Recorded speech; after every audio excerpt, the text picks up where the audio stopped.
अच्छा बच्चों, हमने अपनी पिछली क्लास में क्या पढ़ा था? तो हमने अपनी पिछली क्लास में माइक्रो ऑर्गेनिजम्स के बारे में पढ़ा था ना, जिसमें हमने पढ़ा था फ्रेंडली माइक्रो ऑर्गेनिजम्स के बारे में और पढ़ा था उसके इंट्रोडक्शन के बारे में, है ना। तो आज हम उसके आगे कंटिन्यू करेंगे। तो अब तो आपको पता चल गया कि आज का हमारा टॉपिक क्या है। तो आज का हमारा टॉपिक है माइक्रो ऑर्गेनिजम्स, जिसके अंदर हम पढ़ेंगे हार्मफुल माइक्रो ऑर्गेनिजम्स के बारे में। तो जैसे पहले हमने पढ़ा था कि माइक्रो ऑर्गेनिजम्स हमारे फ्रेंड होते हैं, वो हमारे लिए यूजफुल है ना।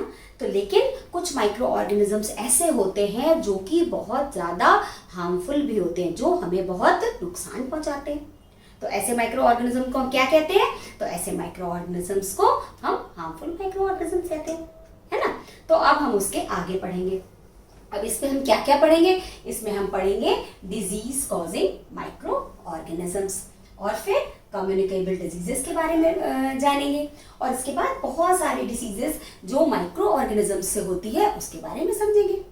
और फिर क्या जानेंगे? फिर समझेंगे disease causing micro organisms in animals, और इसके बाद disease causing micro organisms in plants, और लास्ट में फूड पॉइजनिंग के बारे में समझेंगे। ठीक, तो हम लोग वन बाय वन इस टॉपिक को कवर करेंगे। तो सबसे पहले क्या हम जानेंगे? डिजीज कॉजिंग माइक्रो ऑर्गेनिजम्स के बारे में। तो ये क्या चीज है?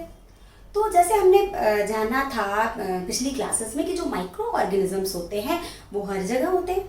वो सॉइल में भी होते हैं, वो वाटर में भी होते हैं, वो एयर में भी होते हैं, वो सारी जगह होते हैं, है ना। तो इन्हीं माइक्रो ऑर्गेनिजम्स की वजह से हमें क्या हो जाती है? डिजीज हो जाती है, बहुत सारी बीमारियां भी हो जाती हैं, क्योंकि ये सब तरफ होते हैं।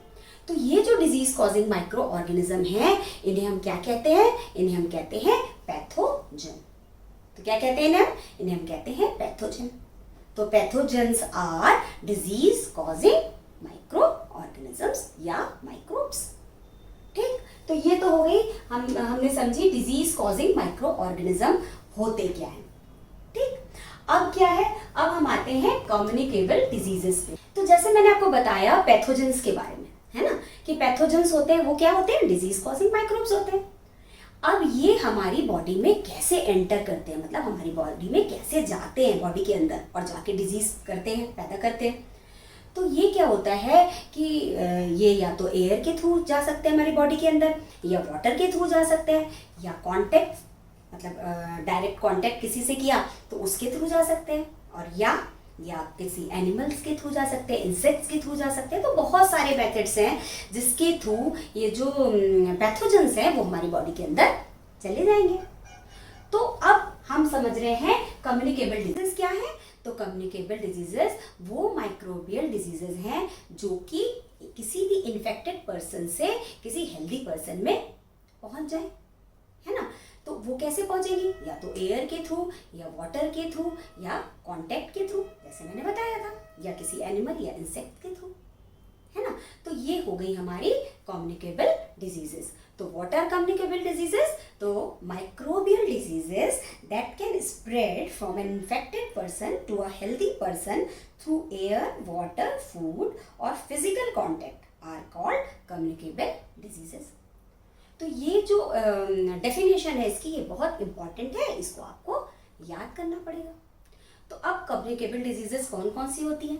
तो इसमें से कुछ एग्जांपल्स हैं, जैसे कोल्ड, और जैसे कॉमन कोल्ड होता है, फिर चिकन पॉक्स है, फिर ट्यूबरक्लोसिस है। तो ये कुछ इस तरीके की बीमारियां हैं या डिजीजेस हैं जो कि कम्युनिकेबल डिजीजेस हैं। तो ये हमने इसके कुछ एग्जाम्पल समझ लिए। अब हम बात करेंगे कुछ डिजीजेस के बारे में जो कि माइक्रो ऑर्गेनिजम्स के थ्रू फैलती हैं। ठीक, तो उसमें कौन सी है? पहली डिजीज क्या है? मीजल्स। और ये किससे होती है? ये होती है वायरस से। और फैलती कैसे है ये? ये फैलती है एयर से। ठीक, इसी तरीके से चिकन पॉक्स भी वायरस से होती है, और ये फैलती कैसे है? एयर से या कांटेक्ट से। मतलब अगर कोई इन्फेक्टेड पर्सन है वो किसी हेल्दी पर्सन के कांटेक्ट में आ जाएगा तो उस हेल्दी पर्सन को भी वो बीमारी हो जाएगी, चिकन पॉक्स। ठीक, अब हम आ गए हेपेटाइटिस ए। तो हेपेटाइटिस ए भी वायरस से होती है, और ये कैसे फैलती है? ये वाटर के थ्रू फैलती है। कि अगर वाटर में ये वायरस है और हमने उस वाटर को पी लिया तो हमें भी वो बीमारी हो जाएगी, माने हेपेटाइटिस ए। तो ये बहुत ही खराब बीमारी होती है। वैसे तो डिजीजेस सभी बहुत खराब होती है। तो अब इसके बाद क्या है? अब इस पे आ गए हम पोलियो, पोलियो किससे होता है? पोलियो भी वायरस से होता है और ये किससे फैलता है? एयर और वाटर से। इसके बाद ट्यूबरक्लोसिस, ट्यूबरक्लोसिस किससे फैलता है? बैक्टीरिया से। और ये कैसे होता है? ये एयर से होता है कि अगर जिस एयर में हम हैं और वहां पर ट्यूबरक्लोसिस के बैक्टीरिया है तो हमें ट्यूबरक्लोसिस हो सकता है ना। अब इसके बाद आगे कॉलेरा पे, तो कॉलेरा किससे फैलता है? कॉलेरा भी बैक्टीरिया, कॉलेरा जो है वो बैक्टीरिया से फैलता है। आपको कभी पता है कि अगर कॉलेरा का नाम सुना है कि ये बच्चों को भी हो जाता है कि जब हम कभी गंदा पानी या खुला हुआ खाना इस टाइप की चीज़ें खा लें तो हमें ये डिजीज़ हो जाती है। ठीक, तो ये हो गई कॉलेरा के बारे में। अब टाइफाइड, टाइफाइड भी बैक्टीरिया से होता है और बैक्टीरिया ये किससे फैलता है? ये वाटर से। तो कॉलेरा भी वाटर से फैल रहा है और टाइफाइड भी वाटर से फैल रहा है। ठीक है, इसके बाद मलेरिया, मलेरिया का नाम सुना है ना, जिसमें बहुत तेज फीवर आ जाता है। तो ये किससे होता है? ये होता है प्रोटोजोआ से। ठीक, तो यहाँ पे हमने कुछ ऐसी डिजीजेस के बारे में जाना जो कि माइक्रो ऑर्गेनिजम्स के थ्रू हमारी बॉडी में आती है, ह्यूमंस में आती है। ठीक है, अब आपको पता है कि बहुत सारी डिजीजेस ऐसी होती हैं जिनके कोई कैरियर्स होते हैं, मतलब वो जो माइक्रोब्स हैं, जो पैथोजेंस हैं, वो कैसे हमारी बॉडी में आते हैं, उनके कुछ कैरियर्स होते हैं। आपने कभी सुना है मम्मी लोगों से वो कहती है मक्खी को दूर भगाओ, खाने को ढक के रखो, जहाँ भी मक्खी बैठे वहाँ नहीं खाना खाएं, ऐसा कभी उस खाने को ना खाएं, ऐसा सुना है ना हमेशा कि घर में मक्खी आए या कहीं भी मक्खी आए तो उस फूड को नहीं खाना है, या हमारी बॉडी पे आए तो उसको हटाना है। क्यों? क्योंकि ये जो मक्खी है या ये हाउस फ्लाई या जो ये हाउस फ्लाई है, ये क्या है? एक बहुत बड़ी कैरियर है किसकी? पैथोजेंस की। पैथोजेंस माने डिजीज कॉजिंग माइक्रोब्स की। ठीक, और इसी तरीके से मॉस्किटोज भी जो है ये भी कैरियर होते हैं किसके? पैथोजेंस के। तो ये दो जो मॉस्किटो और हाउस फ्लाई, ये बहुत बड़े कैरियर होते हैं इसके पैथोजेंस के। तो इसको हम समझते हैं। तो आपने कभी देखा है ना कि ये जो हाउस फ्लाइज है या जो मक्खियाँ हैं, ये कहाँ बैठती हैं? ज़्यादातर गार्बेज माने कचरे में बैठती हैं। और कहाँ बैठती हैं? एनिमल एक्सक्रीटा पे। जहाँ पे भी गंदगी होगी वो वहाँ ही बैठेंगी, और जहाँ पे गंदगी होगी वहाँ क्या होंगे? वहाँ पैथोजेंस होंगे। अब ये जब उसके ऊपर बैठती हैं तो क्या होता है? जो इनके लेग्स होते हैं उस पर वो पैथोजेंस चिपक जाते हैं, क्योंकि वो गंदगी में होते हैं, मतलब गार्बेज में या कचरे में, तो इनके पैरों में वो चिपक जाते हैं। अब ये जो हाउस फ्लाई है, जब वहाँ से गार्बेज से उठ के या किसी गंदी जगह से, एनिमल एक्सक्रीटा से वहाँ से हट के जब ये हमारे खाने पे आती है, अगर हमारा खाना खुला हुआ है और जब उसके ऊपर आती है, उसके ऊपर वो क्या करेगी? अपने पैरों में पैथोजन चिपके हुए जो स्टिक हैं उसके पैथोजन, वो क्या करेगी? वहाँ पर उसको छोड़ देगी। उसके बाद क्या करेंगे? हम उस खाने को खा लेंगे। तो जब हम उस खाने को खाएंगे तो ऑब्वियस सी बात है कि हम बीमार पड़ेंगे, क्योंकि वो पैथोजेंस कहाँ गए? फूड से हमारे बॉडी के अंदर गए। तो इसीलिए कहा जाता है ना कि जब भी आप खाना खाओ तो वो ढका हुआ हो, कवर्ड हो, है ना। अगर हम बाहर रोड साइड कहीं खाना खाते हैं तो हम कहते हैं ना कि खुला हुआ खाना नहीं खाना है, हमेशा ढका हुआ खाना खाना है। वो किस लिए कहते हैं? वो इसीलिए कहते हैं कि अगर उस पर हाउस फ्लाई बैठेगी तो उसके ऊपर पैथोजेंस आएंगे और वो पैथोजेंस हमारी बॉडी के अंदर जाके हमें डिजीज पैदा करेंगे हमारे अंदर। ठीक, तो ये तो हो गई एक कैरियर, मतलब हाउस फ्लाई के बारे में। अब दूसरा क्या है? दूसरा मॉस्किटो।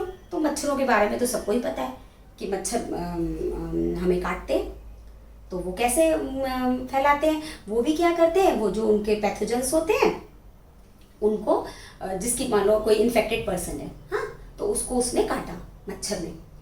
तो अब ये जो मच्छर हैं, मॉस्किटोज हैं, ये क्या करेंगे? उस इन्फेक्टेड पर्सन को काटा और इसके बाद उन्होंने क्या किया?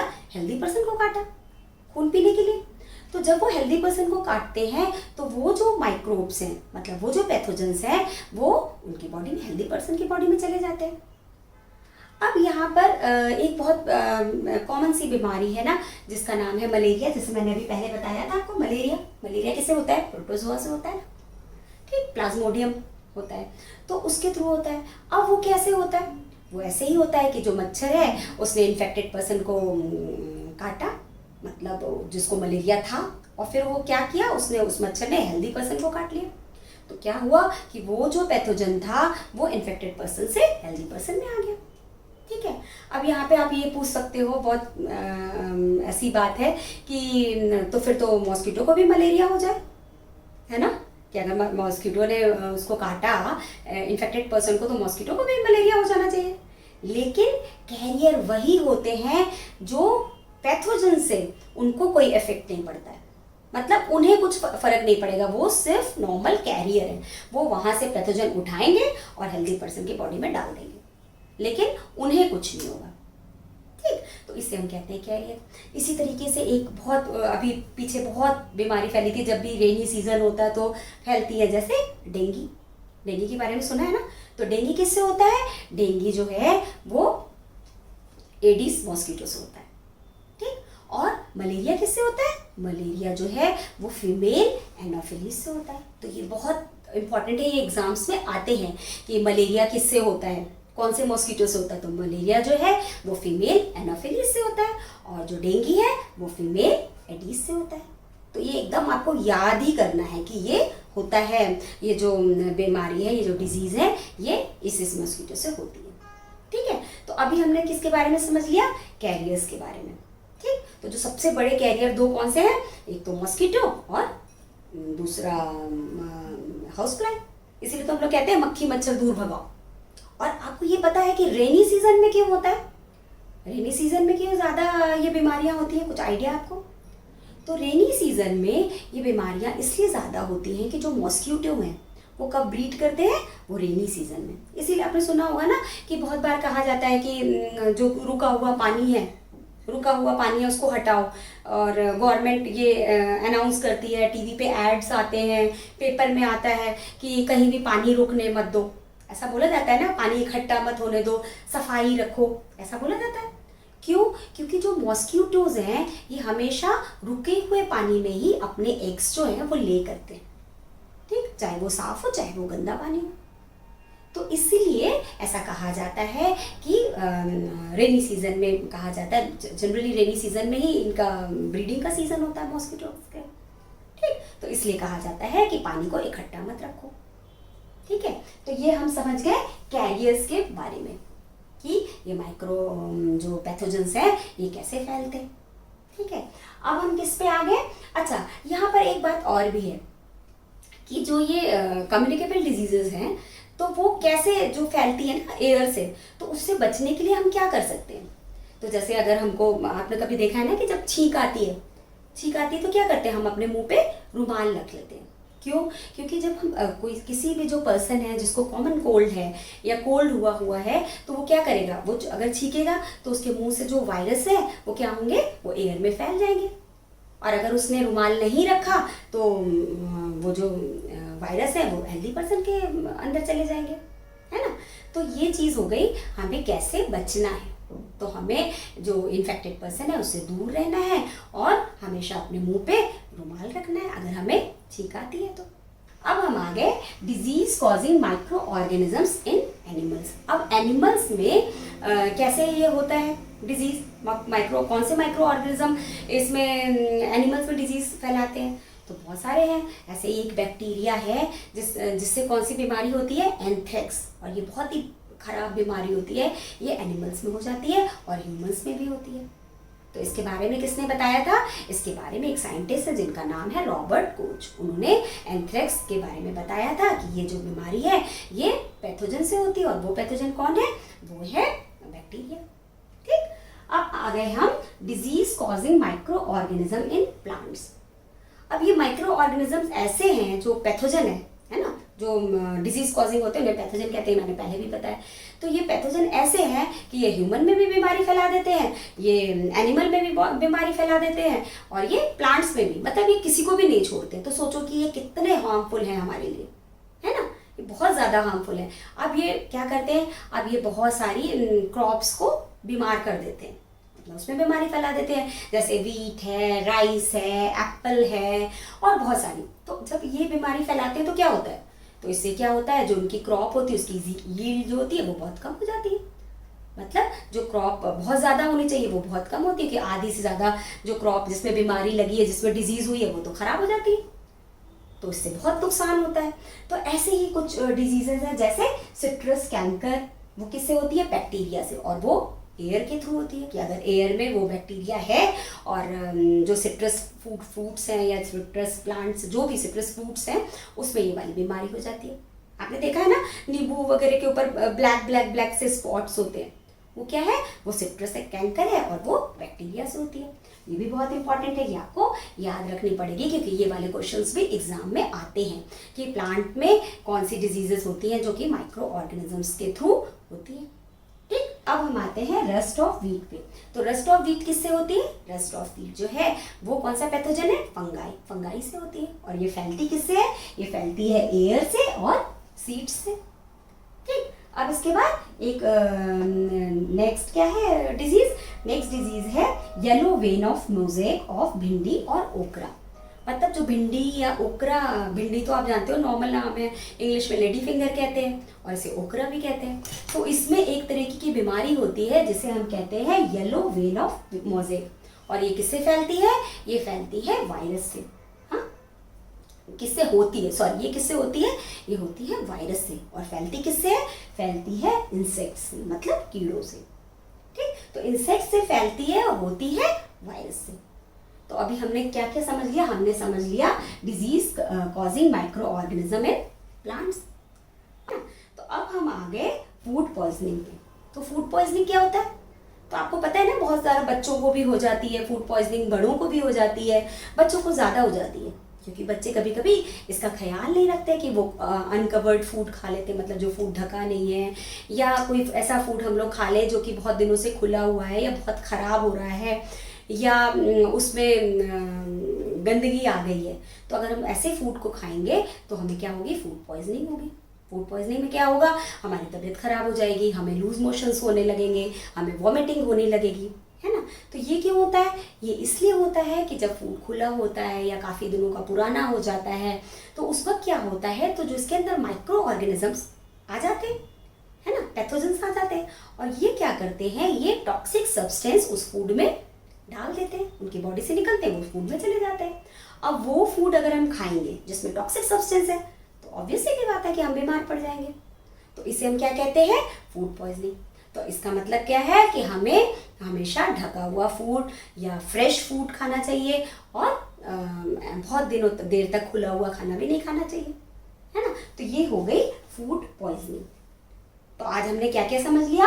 आज हमने समझा डिजीज कॉजिंग माइक्रो ऑर्गेनिजम्स जिसको पैथोजेंस कहते हैं, फिर कम्युनिकेबल डिजीजेस के बारे में, फिर हमने ये सारी डिजीजेस समझी, कुछ डिजीजेस जो कि उससे होती है, माइक्रो ऑर्गेनिज्म से होती है। और ये कौन कौन सी है? Measles, chicken pox, hepatitis A, polio virus, tuberculosis, cholera, typhoid, malaria. कैसी खराब खराब सी डिजीजेज हैं, है ना। लेकिन क्या करें, होती है किससे होती है? पैथोजेंस से होती है। तो ये आपको यहाँ पे याद करना पड़ेगा कि इस चैप्टर में ये पूछा ही जाता है एग्जाम में कि कौन सी डिजीज किस माइक्रो ऑर्गेनिजम्स के थ्रू हुई है, किस माइक्रो ऑर्गेनिज्म से होती है और कैसे फैलती है। तो ये आप समझ लो कि ये चीज़ बहुत इंपॉर्टेंट है और ये आपको एकदम याद ही करनी है। ठीक, इसके बाद क्या आ गए हम? डिजीज कॉजिंग माइक्रो ऑर्गेनिज्म इन एनिमल्स, है ना, जो कि बैक्टीरिया से होती है, जैसे उसका एक एग्जाम्पल था। और वो क्या है? वो डिजीज कौन सी है? एंथ्रेक्स, जिसके बारे में मैंने आपको पहले भी बताया था। सॉर्टर्स डिजीज होती है जिसे कहते हैं, जब हम वूल को सॉर्ट करते हैं। पहले क्लास में मैंने फाइबर टू फैब्रिक वाली क्लास में बताया है, आप उसमें देख सकते हो, मैं लिंक दे दूंगी।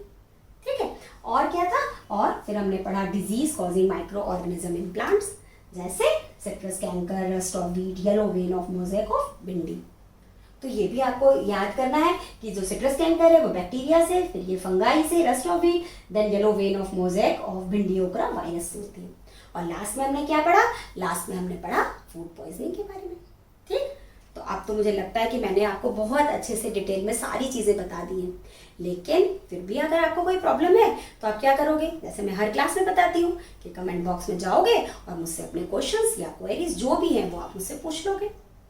ठीक है, और आपको क्या करना है ये भी मैं बताती हूँ कि अगर आप मेरे चैनल पे नए हो तो आप क्या करोगे? सब्सक्राइब करोगे मेरा चैनल और बेल बटन ऑन करोगे, जिससे बेल बटन दबा दोगे, जिससे आपको मेरे जो एजुकेशनल वीडियोस है वो सबसे पहले देखने को मिल जाए, है ना।